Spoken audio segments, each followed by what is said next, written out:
This channel does not promote any violent, harmful, or illegal activities. All content provided by this channel is meant for an educational purpose only.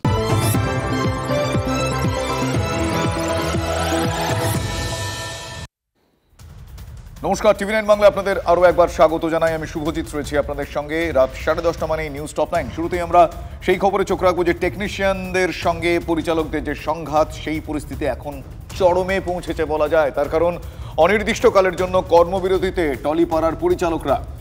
কাল থেকে shooting ফ্লোরে কাজ করবেন না পরিচালকরা। 3 পরিচালককে কাজ শুরু করতে দেওয়ার দাবি ডিরেক্টরস গিল্ডের। পাল্টা নিজেদের অবস্থানে অনড় ফেডারেশন। একদিন কাজ বন্ধ করা হলে 2 দিন কাজ বন্ধের হুঁশিয়ারি ফেডারেশনের। আমার সহকর্মী কৌস্তব এই মুহূর্তে আমার সঙ্গে রয়েছেন। কৌস্তব, দুপক্ষই অনড়, কিন্তু কাজ বন্ধ রেখে কিভাবে এই আন্দোলন, কিভাবে এই প্রতিবাদ তারা চালিয়ে যাবেন? এক পক্ষ বলছেন সরব প্রতিবাদ করছেন, অন্য পক্ষ বলছে যে না আমরা অনড়। কি পরিস্থিতি তাহলে? দেখো, নতুন করে স্টুডিও পাড়ায় কিন্তু অচলাবস্থা তৈরি হলো। গত জুলাইতে মুখ্যমন্ত্রী যেটা আজকে ডিরেক্টরস গিল্ডের তরফ থেকে জানানো হলো যে মুখ্যমন্ত্রীর কথাতে অগ্রাহ্য করা হয়েছে এবং মুখ্যমন্ত্রীর কথাকে অগ্রাহ্য করে কিন্তু এখানে মানা হয়নি। সেক্ষেত্রে কিন্তু ডিরেক্টরস গিল্ড তারা বলছেন যে এক্ষেত্রে তারা নিজেদেরকে সুরক্ষিত মনে করছেন না এবং যেভাবে কৌশিক গঙ্গোপাধ্যায়, সৃজিত রায় এবং জয়দীপ মুখার্জিকে ব্ল্যাকলিস্ট করা হয়েছে, তাতে কিন্তু তারা মনে করছেন যে এইভাবে তারা নিজেদেরকে সুরক্ষিত মনে করছেন না যে কিভাবে এই 3 জন পরিচালককে হঠাৎ করে ব্ল্যাকলিস্ট করা হলো। ফলে এই 3 পরিচালককে যেভাবে ব্ল্যাকলিস্ট করা হয়েছে তার জন্য কিন্তু পরিচালকরা সিদ্ধান্ত নিয়েছেন যে আগামীকাল থেকে তারা শুটিং ফ্লোরে যাবেন না। তারা শুটিং ফ্লোর থেকে নিজেদেরকে প্রত্যাহার করে নিলেন। তারা কাজ বন্ধের কথা সিদ্ধান্ত নিলেন এবং বললেন যে ফেডারেশনকে লিখিত আকারে সবকিছু জানাতে হবে, অর্থাৎ কোনো মৌখিক নয়, লিখিত আকারে সবকিছু জানাতে হবে। তারা বেশ কয়েকটি শর্তাবলী দিয়েছে ডিরেক্টরস গিল্ডের তরফ থেকে এবং ডিরেক্টরস গিল্ডের তরফ থেকে আরো জানানো হয় যে ফেডারেশনকে গতকাল চিঠি পাঠানো হলেও তার কোনো সদুত্তর আসেনি এবং তাতে কিন্তু স্টুডিও পাড়ায় যে অচলাবস্থা, সেই অচলাবস্থা কিন্তু তৈরি হলো। ফলে আগামীকাল থেকে যে কাজ বন্ধ, যে শুটিং ফ্লোরে যে কাজ বন্ধ, সেই ছবি কিন্তু দেখা যেতে চলেছে বলে এরকমটাই বলা যেতে পারে। কারণ পরিচালকরা যদি নিজেদেরকে সরিয়ে নেন সেক্ষেত্রে কিন্তু কাজ বন্ধ থাকবে, ফলে স্টুডিও পাড়া অচলাবস্থা হয়ে যাবে। এখন দেখা নতুন করে এই জটের সমাধান কিভাবে মেলে। শুভজিৎ, ধন্যবাদ কৌস্তব। এর আগে ফেডারেশনের তরফ থেকে কি বলা হয়েছিল, এক প্রকার কি অনড় মনোভাবের কথা বলা হয়েছিল সূত্র মারফত জানা গিয়েছিল আপনাদের। আমরা এই মুহূর্তে গ্রাফিক্স প্লে করে দেখাচ্ছি যে একদিন কাজ বন্ধ করা হলে 2 দিন কাজ বন্ধের হুঁশিয়ারি দেওয়া হয়েছিল। ফলে এক্ষেত্রে কর্মবিরতি ডেকে কাজ বন্ধ রেখে সমস্যার সমাধান কোন পথে আসবে সেদিকে অবশ্যই নজর রয়েছে।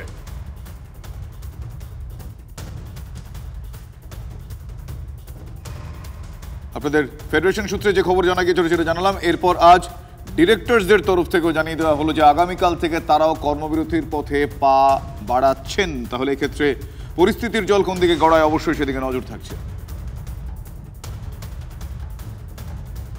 একটা রাজ্যে যদি মুখ্যমন্ত্রীর কথা কেউ না শুনে তখন পরিচালকরা কি ভাবে যে আমরা যাবো কোথায়? তার কথা অমান্য করে যখন এটা করা হচ্ছে তখন পরিচালকরা এটা সিদ্ধান্ত নিয়েছেন। সংগঠনের মধ্যে গত 3-4 দিন ধরে দীর্ঘ মিটিং হয়েছে। তারা সিদ্ধান্ত নিয়েছেন যে আপাতত যতক্ষণ না অবধি তারা লিখিত গ্যারান্টি পাচ্ছেন যে কাউকে ব্ল্যাক লিস্ট করা যাবে না, এই দাবিগুলো না মেটা অবধি সমস্ত পরিচালকরা সিদ্ধান্ত নিয়েছেন যে কাল থেকে তারা ফ্লোর থেকে নিজেদের সরিয়ে নিচ্ছেন, প্রত্যাহার করছেন। সব লিখিত চাইছি এবং 3টে জিনিস। একটা হচ্ছে লিখিতভাবে জানাবে যে কোনোভাবেই কারুর কাজ বন্ধ করা হবে না, কাউকে কোনোভাবে লিখিত বা মৌখিকভাবে ব্ল্যাকলিস্ট করা যাবে না। এই যে 3 জন যাদের সমস্যা হয়েছে সেই সমস্যার একেবারে লিখিতভাবে তার আমরা প্রতিকার চাই যে তাদের কাজে আর কোনো অসুবিধা হবে না। আর ভবিষ্যতে যদি কারুকে নিয়ে কোনো সমস্যা হয় তার সম্পর্কে তার গিল্ডকে বলা হবে এবং গিল্ড তারপরে আলোচনা করবে, কিন্তু শুটিং কোনোভাবে বন্ধ করা যাবে না। একদিকে যখন এই বাংলার শিল্পীদের কথা আপনাদের বলছি, নৈরাজ্যের বাংলাদেশে কট্টরপন্থীর টার্গেটে শিল্পীরা। ধানমন্ডি থেকে গ্রেফতার বাংলাদেশের অভিনেত্রী ও সঙ্গীত শিল্পী মেহের আফরোজ শাওন। রাষ্ট্রের বিরুদ্ধে ষড়যন্ত্রে জড়িত থাকার অভিযোগে গ্রেফতার করা হয়েছে সাহিত্যিক হুমায়ুন আহমেদের স্ত্রী সায়নকে। জ্বালিয়ে দেওয়া হচ্ছে শাওনের বাড়ি। আমার সহকর্মী সায়ন তো এই মুহূর্তে রয়েছে। সায়ন, তো শাওন টার্গেট হলেন কেন? কট্টরপন্থীদের কি কি কারণ দেখানো হচ্ছে, কি জানা যাচ্ছে? দেখো, বুধবার রাত থেকে বাংলাদেশের একাংশে যে নতুন করে অশান্তি ছড়িয়েছে তার উত্তাপ কিন্তু এবার পড়লো বিনোদন জগতে, বাংলাদেশের বিনোদন জগতে। সেখানে ধানমন্ডি নিজের বাড়ি থেকে সাহিত্যিক হুমায়ুন আহমেদের স্ত্রী অভিনেত্রী তথা সঙ্গীতশিল্পী মেহের আবরোজ শাহকে গ্রেপ্তার করা হয়েছে এবং তাকে আপাতত বাংলাদেশের ইন্টেলিজেন্স ব্রাঞ্চে রেখে তাকে জিজ্ঞাসাবাদ করা হচ্ছে বলে বাংলাদেশের পুলিশ সূত্রে খবর। যেটা পুলিশ সূত্রে জানা গিয়েছে, রাষ্ট্রের বিরুদ্ধে ষড়যন্ত্রে জড়িত থাকার অভিযোগ আনা হয়েছে তার বিরুদ্ধে, এবং যেদিন থেকে রাজনৈতিক পট পরিবর্তন ঘটনা ঘটেছে বাংলাদেশে, পার্টিকুলারলি কারা অভিযোগ এনেছে সেটা জানা যাচ্ছে? তার বিরুদ্ধে, রাষ্ট্রের বিরুদ্ধে কার্যকলাপের অভিযোগ কারা এনেছে? দেখো, যেটা পুলিশ সূত্রে খবর, পুলিশ স্বতঃপ্রণোদিতভাবে মামলা করেছে শাওনের বিরুদ্ধে, যেটা মূলত ঢাকার অতিরিক্ত গোয়েন্দা পুলিশের অতিরিক্ত পুলিশ কমিশনার রেজাউল করিম মল্লিক যেটা জানিয়েছেন যে তার বিরুদ্ধে একাধিক অভিযোগ আনা হচ্ছে এবং তিনি জবে থেকে শেখ হাসিনা সরকারের পরিবর্তন ঘটেছে সেদিন থেকে একাধিক বিষয়ে যারা অভিযোগ আনা হয়েছে, তাকে তুলে নিয়ে যাওয়া হয়েছে, গ্রেফতার করা হয়েছে, এত অবধি বুঝলাম। আমি যেই বিষয়টা আমি বুঝতে পারছি না, বোঝার চেষ্টা করছি, তা হচ্ছে তার বাড়ি কেন জ্বালিয়ে দেওয়া হয়েছে? অভিযোগ আসছে কি বাড়ি জ্বালিয়ে দেওয়া যায়? দেখো, অভিযোগ যেটা কঠোর মৌলবাদীরা যেটা করেছে যে তার বাড়িতে বসে, তারা যেটা বলেছে তার বাড়িতে বসে শাওন একের পর এক তাদের বিরুদ্ধে একাধিক বক্তব্য পেশ করছিল এবং শেখ হাসিনার সমর্থনে একাধিক বক্তব্য সমাজ মাধ্যমে পোস্ট করছিল। বুঝতে পেরেছি, তাদের যে সমস্ত জায়গায় গাত্রদাহ হয়েছে, গা জ্বলেছে, তার বহিঃপ্রকাশ তারা এইভাবে ঘটিয়েছে, ঠিক যেভাবে দিনের পর দিন এই নৈরাজ্যের বাংলাদেশে কট্টরপন্থীরা ঘটিয়ে চলেছে। আপাতত তোমায় ধন্যবাদ শান্ত। অন্যদিকে শেষ পর্যন্ত আদালতের হুমকিতে বা আমরা যেটাকে বলি ধাতানি দেওয়া, সেই ধাতানিতে কাজ হয়েছে। ভুক্তভোগী পরীক্ষার্থীদের অ্যাডমিট কার্ড পৌঁছে দিতে পোর্টাল খুলেছে মধ্যশিক্ষা পর্ষদ। এনরোলমেন্ট হওয়ার পর 8ই ফেব্রুয়ারি পর্ষদের অফিস থেকে অ্যাডমিট কার্ড সংগ্রহ করতে হবে স্কুলকে।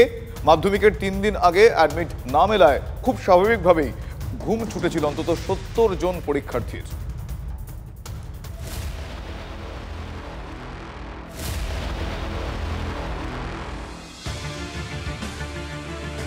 সোমবার থেকে শুরু হচ্ছে মাধ্যমিক, অথচ 5 তারিখ পর্যন্ত অ্যাডমিট কার্ড হাতে আসেনি অন্তত 70 জন পরীক্ষার্থীর। সমস্যা মেটাতে মধ্যশিক্ষা পর্ষদকে কড়া নির্দেশ কলকাতা হাইকোর্টের বিচারপতি বিশ্বজিৎ বসুর। বিচারপতির নির্দেশ, দ্রুত পোর্টাল খুলে অ্যাডমিট কার্ড দেওয়ার ব্যবস্থা করতে হবে পর্ষদকে। যারা এখনো অ্যাডমিট কার্ড পায়নি সেই সব স্কুলগুলো পড়ুয়াদের হয়ে পোর্টালে আবেদন জানাবে। এনরোলমেন্ট হলে বোর্ডের অফিস থেকে অ্যাডমিট নিতে হবে স্কুল কর্তৃপক্ষকে। 9 তারিখের মধ্যে সেই অ্যাডমিট কার্ড পরীক্ষার্থীদের বাড়িতে পৌঁছে দিতে হবে।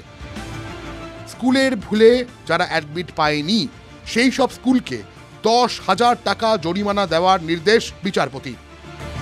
রেসপেক্টিভ স্কুলের head of the institution submit করার পর সেখানে ওরা সমস্ত সব ভেরিফাই করে দেখবে জেনুইনিটি, তারপরে সমস্ত ফর্ম্যালিটি যেগুলো আছে, যেগুলো লেট ফিজ বা আরও ফাইন, সেগুলো সব দিতে হবে। দেওয়ার পর যদি বোর্ড স্যাটিসফাইড হয় তাহলে তখন তারা অ্যাডমিট কার্ড ইস্যু করতে বলেছে immediately on the very same day, মানে 9 তারিখ, কারণ পরের দিনই মাধ্যমিক। গত কয়েকদিনে রাজ্যের অ্যাডমিট বিভ্রাটের একাধিক ছবি উঠে এসেছে। হাওড়ার বাগনানের একটি স্কুলের নাম বিভ্রাট, পরীক্ষার্থীর বদলে স্কুল ছুট পড়ুয়ার নাম এসেছে অ্যাডমিটে। স্কুলের গাফিলতিতে কোচবিহারের হলদিবাড়ি হাই স্কুলের সেকেন্ড বয়েরই অ্যাডমিট মেনেনি। আতঙ্কে ঘুম ছুটেছে কৃষক পরিবারের ওই ছাত্রের। স্কুলের ফল্টের জন্য তো আমি আমার 1 বছর হারাতে পারবো না, এটাই আমার ইস্যু। তো এটা কি স্কুলের গাফিলতি? তো অবশ্যই, কারণ আমি যথার্থ মতে আমাকে ওদিনই বলা হয়েছিল তুই ফর্ম ফিল আপ করিস নি।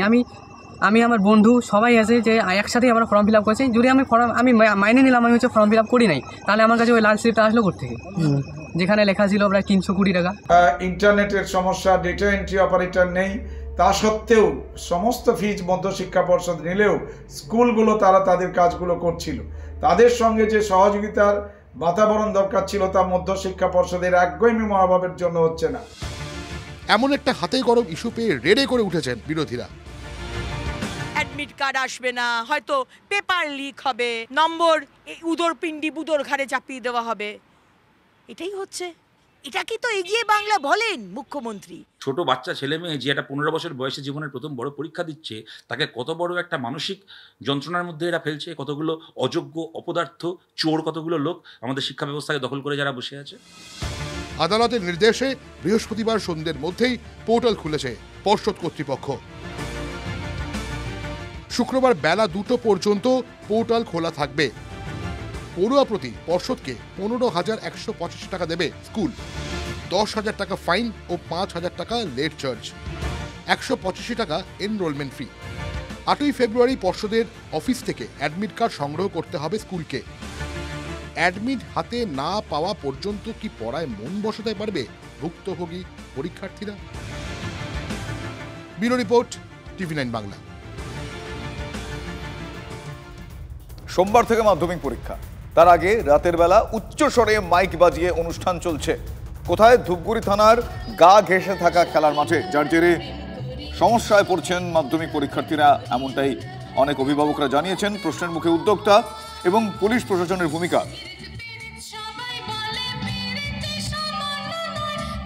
চলাফেরা, গান বাজনা একেবারে মানে বিতৃষ্ণা হয়ে গেছে, মানুষের হাট ঘাট বাজার সব বন্ধ হয়ে যাচ্ছে, মানে বিশাল অসুবিধা। এই অসুবিধার কারণে দোকানদারি করা যাচ্ছে না, রাস্তাতে একটা। কখন থেকে শুরু হয়েছে এই অনুষ্ঠান? এই তো সকাল থেকেই। এই আয়োজনটা মানে বিশাল অসুবিধা হচ্ছে, মানুষদের আশেপাশে ছাত্রছাত্রী অনেক আছে, এর জন্য বিশাল অসুবিধা হচ্ছে। এখানে তো শিক্ষকরা আছে কিন্তু এর কোনো ইসে নিচ্ছে না, ওরা এটা এভাবে চালানোটা বিশাল অন্যায়। প্রথম কথাটা তো মানে এই সময় মাধ্যমিক পরীক্ষা চলছে ঠিকই, এটা তবে স্পোর্টসটাও হচ্ছে। মাইকের আমি যতটুকু খোঁজখবর নিচ্ছি, বাইরে আমি যেখানে বসে আছি কোনো মাইক বাজছে না। ইনডোরে হয়তো বাচ্চারা নিজেরা হয়তো মাছ বাজাচ্ছে, সেটা আমরা দেখছি বিষয়টা কী আছে।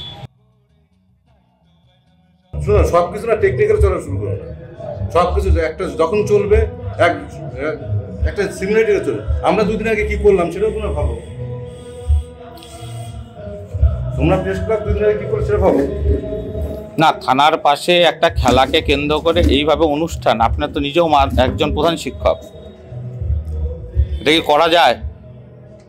আমাদের এখানে যেটা হচ্ছে একদম ডিস্ট্রিক্ট স্পোর্টসের পরিপ্রেক্ষিতে যেটা হচ্ছে, ঠিক আছে, ভেতরে আমাদের সাংস্কৃতিক অনুষ্ঠান একদম লিমিটেড ভয়েসে হচ্ছে, ঠিক আছে, এবং একদমই শেষ হয়ে যাবে। মানে এটা করা যায়? এভাবে কোনো প্রশ্ন উত্তর দিতে আমি প্রস্তুত নাই। বারুইপুরে GMIT ইঞ্জিনিয়ারিং কলেজে অনুষ্ঠিত হলো inter school science carnival. Kolkata ও দক্ষিণ চব্বিশ পরগনার 35টি সরকারি স্কুল এই কার্নিভালে অংশগ্রহণ করে। সরকারি স্কুলের পড়ুয়াদের বিজ্ঞান ও প্রযুক্তিতে আরও উৎসাহ দিতে তাদের তৈরি মডেল প্রদর্শিত হয়েছে এই কার্নিভালে। এছাড়াও বিজ্ঞান সম্বন্ধিত আলোচনা সভায় অংশগ্রহণ করে স্কুল পড়ুয়ারা।